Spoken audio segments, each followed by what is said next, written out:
Hooah! Hello, everybody. Welcome back. Today, I want to talk about marriage, faith, Greek myths, and the positively traumatic. Now, the purpose of this message and the intent of this message is to create an open-mindedness about marriage, faith, Greek myths, and the positively traumatic. So, some questions to keep in mind throughout this video are as follows. Number one, if there is a soul, meaning something beyond your physiology, why would you need something in the flesh to complete the soul? Number two, why would your soul need to merge with someone else's in order for you to be whole? And number three, why would you want to be in union with someone if you know who you are already? So, to begin with, I want to start off with a story about Tiresias, who's a Greek god, and this is an excerpt from the book Goddesses by Joseph Campbell. It says, Tiresias was out strolling in the forest one day when he came upon two serpents. He put his staff out between the two, and he transformed into a woman. Tiresias then lived as a woman for 8 years, and she was out strolling in the forest one day and came upon two serpents again. And when she put her staff between them, she transformed back into a man. So, one fine day on the top of Mountain Olympus, Hera, who is the goddess of marriage and childbirth, and Zeus, who's the god of thunder, were debating on who enjoyed intimacy more between men and women. And they said, well, let's ask Tiresias. Now, why would they ask Tiresias? Was because Tiresias was one of the most knowledgeable and prophetic gods among the Mount Olympus. So, they asked Tiresias, and Tiresias says, well, the woman, 9 times more. And Hera took this really badly. She was really angry. And so she struck him blind. And Zeus felt kind of bad and felt a certain responsibility. So he gave Tiresias the power of prophecy. And though he was blind, Tiresias could intuit the underlying forms of which all things derive. Now, I also want to, before we go any further into that story, I also want to give an excerpt from Plato's The Symposium. Now, in the Symposium, there's a point in the dialogue, in which they're talking about humans and the originality of humans and where humans actually came from. And so, according to the myth, it states that humans they originally had 4 arms, 4 legs, and a single head made of 2 faces. And there were also 3 genders, a man, woman, and then what they would call the androgynous, which was partially male and partially female.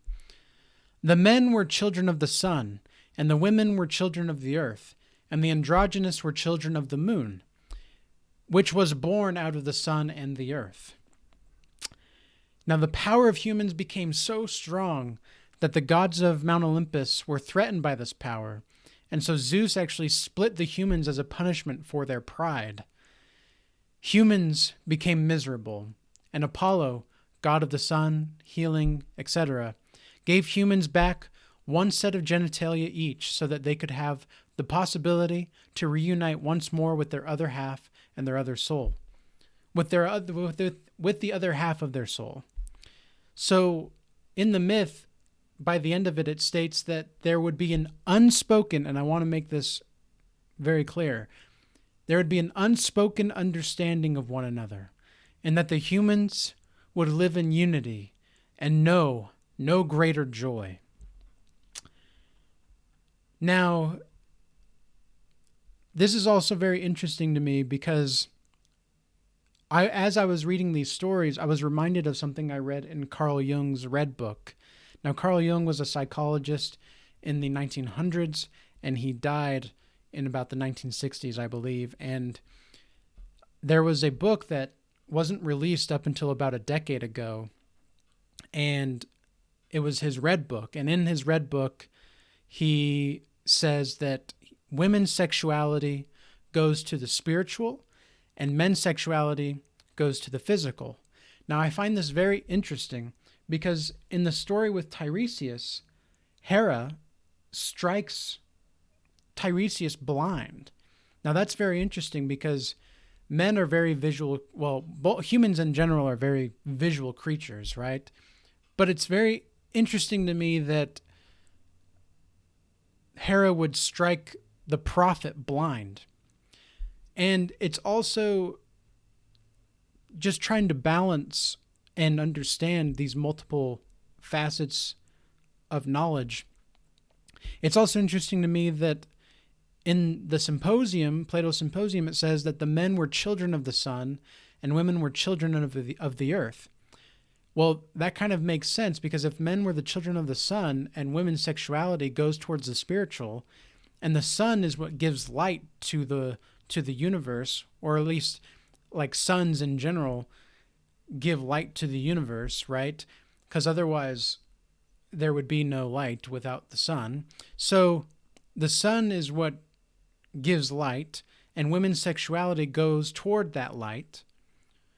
And then the women were children of the earth, and men, to ground themselves and to have this natural ability to, because men do everything that they can to, I don't want to say worship women because that's not right, but they do everything they can to make sure women are well taken care for. And the unspoken understanding of one another is what derives from the sun and the earth moving naturally, right? And this is also interesting because when this myth was created about the androgynous being born out of the sun and the earth, well, according to physicists and any kind of science person that studies the history of Earth in general, in science, the idea is that the Earth, the moon was formed from a rock crashing into Earth, and then all of the pieces kind of conglomerated together through millions of years and started to form the moon around the Earth. So imagine the Earth, molten hot lava, just spinning around a newborn sun, and here comes a giant asteroid / just a giant rock crashing into the Earth, splitting and making the moon around the Earth. Now, I mean, that is some high-level intuition right there. In my opinion, that's some high-level intuition on the Greeks' part. However, just because, I mean, I don't think they knew what exactly that they were proposing, like in regards to the scientific realm, but as a mythology, they clearly knew what they were trying to educate to their people. So Zeus splits the humans out of punishment for their pride. Now, the humans were so strong and so powerful. From based off of the myth, it's like these humans were godlike. They were not gods, but they were godlike. And there's a quote in Troy, which is a movie in the early 2000s. I believe it's the early 2000s. But there's a quote in Troy where Achilles says that the greatest beauty of humanity is that it doesn't last. And the gods are jealous of that mortality because the gods are themselves immortal. Now, it's good to think about gods and goddesses, in my perspective, as subconscious archetypes of being that manifest themselves through actions every single day. So, like, Aphrodite, for example, was the goddess of sexual intimacy and love. And you have Apollo, god of the sun. Like, the validity of these gods to me does not depend on whether or not they're true. It's that the stories presented a way to understand the multitudes of reality and the infinitudes of reality as well. Because here we are still today understanding like Zeus and like all these other gods and goddesses and realizing the impact they had. Now, I also think that it's interesting that Hera struck Tiresias blind, right? Like, let's go back to that a little bit. Why Hera, the goddess of marriage, struck the god of prophecy blind? That's very interesting to me. That's very, very interesting. And so I want to also bring us back to the Bible as we draw some conclusions from this. It says in 2 Corinthians 5:6-8, it says, "Therefore we are always confident, knowing that whilst we are at home in the body, we are absent from the Lord. For we walk by faith and not by sight.